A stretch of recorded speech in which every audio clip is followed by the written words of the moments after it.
दोस्तों, आज की कहानी है माजी ननद जी तो पराया धन है, आखिर में काम तो हम ही आएंगे।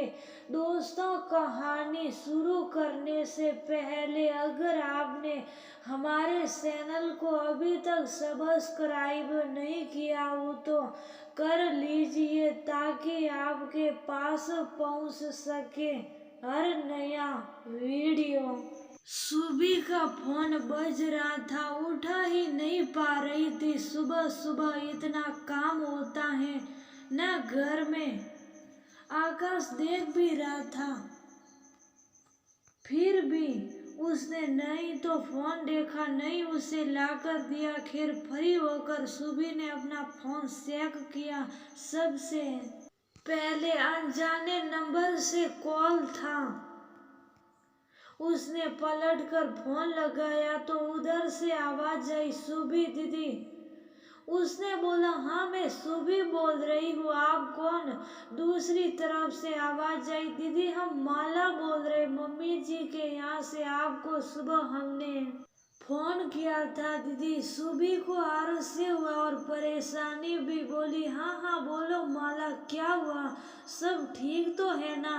दीदी वो सुबह मम्मी जी पार्क गई थी, टहलने को आते वक्त पीछे से किसी गाड़ी ने उन्हें टक्कर मार दी। मम्मी जी अस्पताल में है दीदी, उन्हें बहुत चोट आई है। सुबी ये सुनकर बहुत घबरा गई और अस्पताल का नाम पूछकर जल्दी से घर को ताला लगाकर वहां के लिए निकल गई। रास्ते से उसने आकाश को भी फोन कर दिया था, पर आकाश ने महत्वपूर्ण मीटिंग है ये कहकर फोन रख दिया कि शाम को वो भी वहीं पहुंच जाएगा।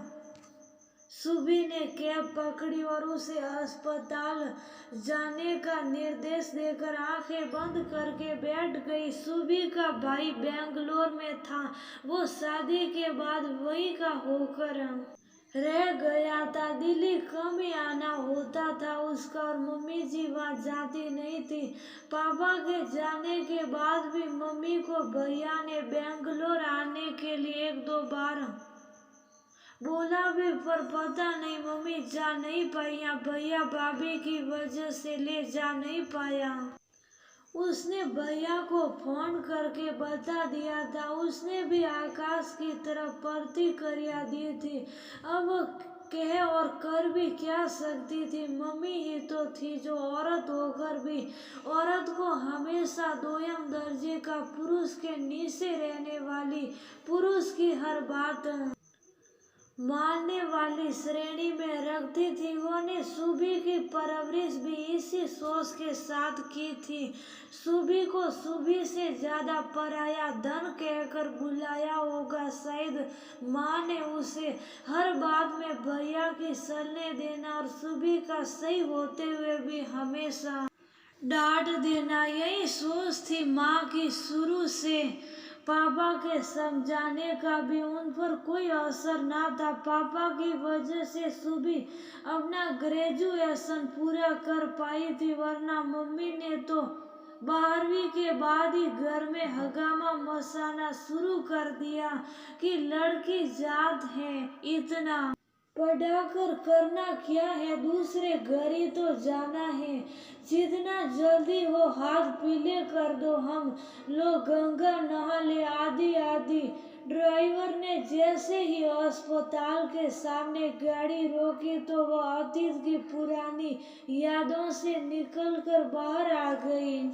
उसने जल्दी से कैब का बिल दिया और सीधे अस्पताल में घुस गई। उसके फोन पर टिंग टिंग आवाज हुई, पर अभी उसे फोन खोलकर देखने का समय भी नहीं था। वह तो अपनी के पास जल्द से जल्द पहुंच जाना चाहती थी। उसने माँ को देखा तो वो बेहोश थी, आईसीयू में थी। अभी किसी को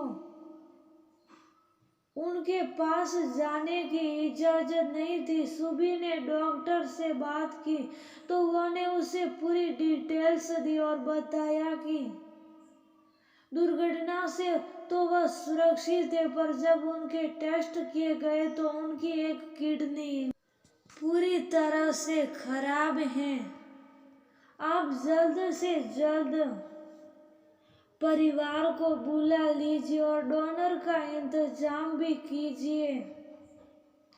अस्पताल रिकॉर्ड में अभी उनकी मिसिंग का कोई भी डोनर उपलब्ध नहीं है।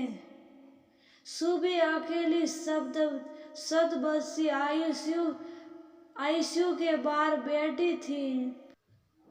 उसने आकाश और भैया को सूचना देने के लिए अपना फोन ओपन किया तो दोनों के ही संदेश पड़े थे। आकाश को देर हो जाएगी, वो रात तक आ पाएगा, और भैया की फ्लाइट 2 दिन बाद की बुक की गई थी।